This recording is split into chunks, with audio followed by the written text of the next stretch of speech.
So till now, we talked about the company itself, and I want to talk about ecosystems and why they're so important for the business. So how do you see ecosystems and things that are outside what we have in the company? Yeah, I mean it's a normal transition. I would say it's something very human. We've progressed because we collaborated. Society, human society, would have looked probably very different if every tribe, every hunter-gatherer would have essentially just do stuff by themselves in a very closed and isolated community, and not interact with the tribes that are living upstream or downstream from them. So I think collaboration is in our nature as humans, and I think it's just normal for companies to replicate that. Leaders need to understand that no matter how big their company is, there's probably somebody out there that can probably do something a bit better, especially on innovation, in particular on innovation. Again, it doesn't make sense to build everything. Sometimes it's easier to just borrow or collaborate.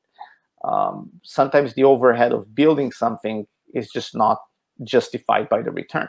However, you are very interested in finding out what's happening if you enable that particular feature, or if you have that particular technology and you try to use it. So why not take a trip to Israel and find a good startup you can collaborate, or to Berlin, or to London, or to San Francisco, other places, right? Singapore, it's a thriving ecosystem.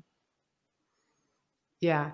And other than startups, what about like working with academy, working with other suppliers, working with... It's obviously it's part of the collaboration game. I mean, open innovation is it's big, and it's always been big. Collaboration with universities, collaboration with in your entire supply chain. Again, these are things that I would say most of the organizations are aware of, and I would say that most of them try to do it. Obviously, some of them do it better than others, but that's because they might be, I don't know, more advanced, or they have better people to do it, or they use a better process. But at least everybody is aware of the importance, and nobody is there saying, "Oh no, I'm not going to work with universities," or "I'm not interested in partnerships with startups." On the contrary, I think there's more weight being shifted within the corporation when we talk about innovation, towards collaboration, towards open innovation, especially now in the wake of COVID, where we've seen a lot of new initiatives coming from large organizations as a result of them collaborating either within their industry, or they've partnered with organizations outside their industry or in adjacent sectors. So really, how do you see COVID really influence? In the past, I asked when I asked, I said, everybody needs to know that we're currently in the COVID crisis. And I don't say it anymore. It seems like it's going to be here for a very long time. So I'm not indicating that. But I really want to know, how do you see things changing right now and in the future due to COVID?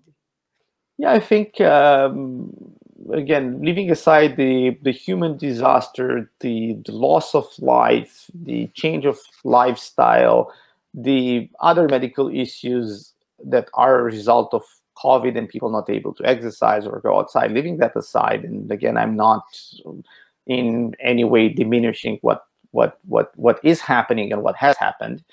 I think the silver lining to the situation, again, from an innovation perspective, from a transformation perspective, is that now everybody agrees at both intellectual level and also action level that digital transformation needs to happen.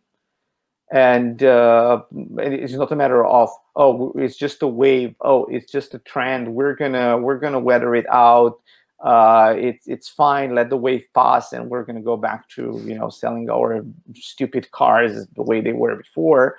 No, nobody is actually saying that any longer.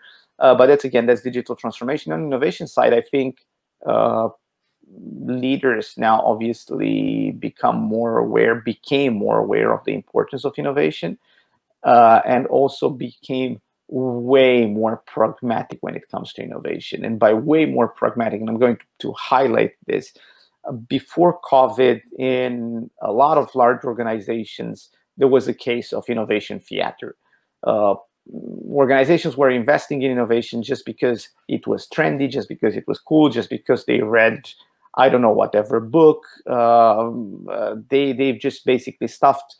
They built offices with nice furniture. They stuffed it with young people, and then they were very proud of those labs. And you would see in some countries awards being given for how good the lab looks.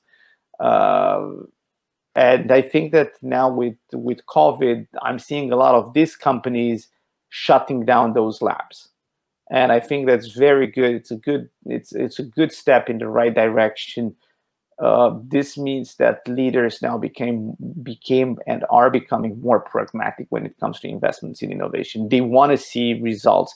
Enough with the bean bags, enough with the Hawaiian shirts, enough with the trendy hippie looking like office.